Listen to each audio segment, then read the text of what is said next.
a Guerra da Crimeia lá no século XIX, né? E capitaneada não era, na época, não era, os Estados Unidos não teve nada a ver com isso, mas era a Inglaterra, né? Que é a mãe dos Estados Que é Unidos uma fazendo a mesma antecessora, coisa, né? né? Fazendo a mesma Exato. aproximação, né? Sim, sim, exato. Pois é, exatamente. Então, assim, o que que movia assim internamente na Ucrânia, né? Aí vem um outro problema que surge mesmo antes. Eu estou falando aí do final da Segunda Guerra Mundial, tá? Nós tivemos aí duas conferências importantes, a Conferência de Yalta e a Sim, ó. Conferência de Pótsdam, né? Duas conferências importantes aí para que definiram como é que ia ser o futuro da Europa. Nessas conferências, Yalta é na Crimeia. Yalta é Crimeia. Quando fala conferência de Yalta, a conferência da Crimeia, foi na Crimeia. Yalta é na Foi na Crimeia. Crimeia. E a conferência de Potsdam já foi na Alemanha, ali próximo a Berlim. O que foi discutido nessas duas conferências aí?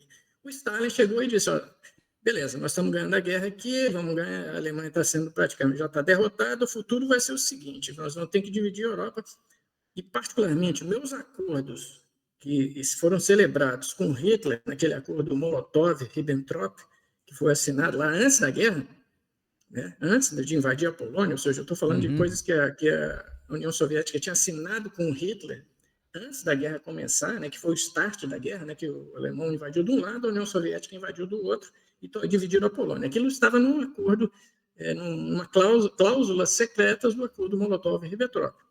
E quando terminou a guerra, o Stalin, o que o Stalin colocou sobre a mesa? Ele falou o seguinte: olha, meu acordo com Hitler está de pé ainda.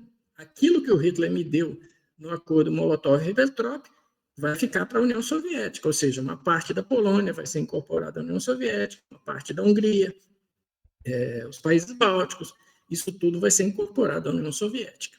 Veja bem, qual foi a consequência disso? A consequência disso é que essa parte da Polônia que foi incorporada à União Soviética, ela entrou em algum lugar ali. Onde que ela entrou ali? Ela entrou uma parte em Belarus, uma parte pequena, uma parte grande entrou na Ucrânia e, por exemplo, a Hungria. As partes que a Hungria perdeu também incorporaram a Ucrânia. Partes que a Romênia perdeu também incorporaram a Ucrânia. Ou Ucrânia. seja, a Ucrânia começou a virar uma colcha de retalhos. Ela sempre foi uma colcha de retalhos, em termos de núcleos populacionais, núcleos populacionais de povos chamados povos eslavos de oeste, né? Porque os povos eslavos de leste são Rússia, Belarus e Ucrânia. A raiz linguística Uhum. deles é a mesma, eles têm a mesma origem por causa da tal da Rússia de Kiev, tudo que a gente sabe. A cultura, a religião ortodoxa, e em consequência da religião ortodoxa, a escrita dele é cirílico, porque assim, a Bíblia ortodoxa foi escrita em cirílico, então, assim, por isso que é o uso cirílico, por isso que os eslavos de oeste, Polônia, por exemplo, eles não usam cirílico, eles falam, eu que falo russo, eu entendo mais ou menos o que um polonês fala, ou que um croata fala, mas eles são eslavos de O leste, professor. eles não escrevem cirílico. Então, só para terminar, professor, só um minutinho, Tá. essas coisas todas tiveram impacto. E por que eu estou falando disso? Quando o Stalin falou isso lá em Potsdam e falou em Alta, isso foi a semente da Guerra Fria. E aí os Estados Unidos começaram a se preparar para esse novo cenário de confronto com a União Soviética, da cortina de ferro se implementando, de um confronto que seria inevitável entre os ocidentais e a União Soviética no futuro, tá certo? Em função disso, eles começaram a recrutar, porque a guerra acabou, e começaram a recrutar ucranianos que eram das Forças Armadas da Wehrmacht, né, ou das Waffen-SS, basicamente, né? Eles eram os ucranianos incorporaram em dois segmentos das SS, porque eram os segmentos que podiam incorporar núcleos populacionais de outros países, porque as Wehrmacht só incorporavam alemães étnicos ou austríacos, né? É, Mas a Waffen-SS não, ela tinha contingente ucraniano, tinha contingente francês, tinha contingente espanhol, de vários espanhol. países.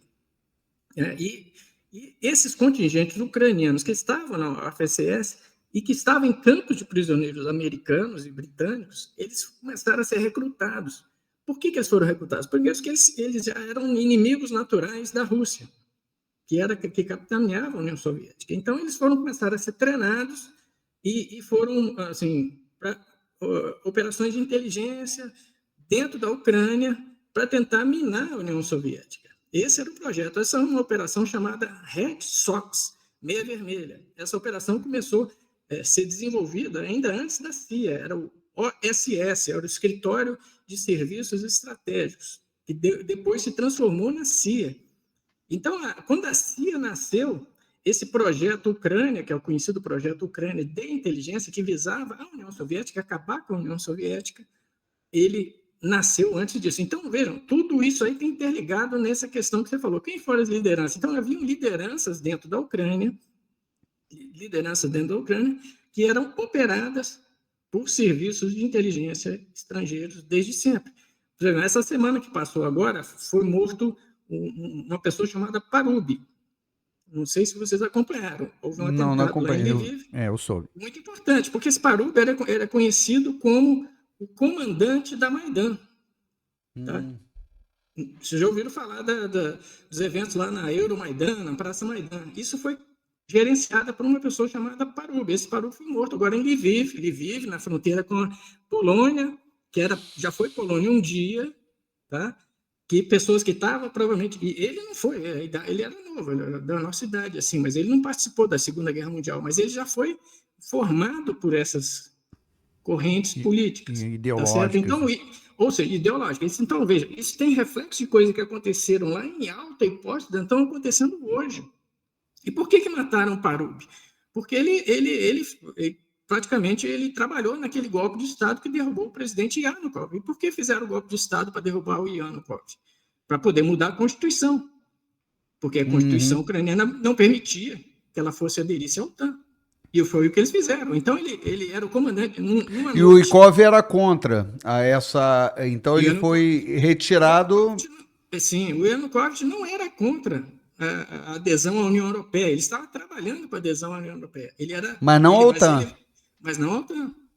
Porque estava na Constituição, ele não podia mudar isso. O país tinha que fazer um plebiscito. O país tinha que ter uma Assembleia Constituinte. Ele não podia fazer isso. Ele, como presidente, tinha que respeitar a Constituição.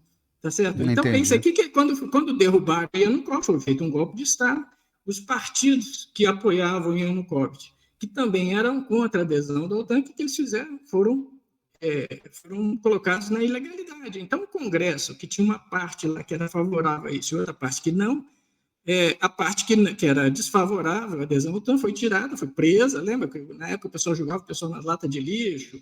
Isso era muito comum. Se pesquisar no YouTube, vocês vão ver isso aí. E numa bela madrugada lá, uma sessão do Congresso, já quem estava, vamos dizer assim, aquele comandante da Praça Maidan lá, que era o Parubi, ele já entrou, depois foi ser presidente do Congresso, ou seja, presidente da Rada, e eles mudaram a Constituição. E a partir daí, a Ucrânia passou a poder fazer a sua adesão. A aliança, né? Poder estudar a aliança com a OTAN. No dia que eles fizeram isso, o que a Rússia fez? Isso foi em 2014, a Rússia invadiu a Crimeia. Hoje já invadiu não, porque ela já estava lá, né? Agora, o seguinte,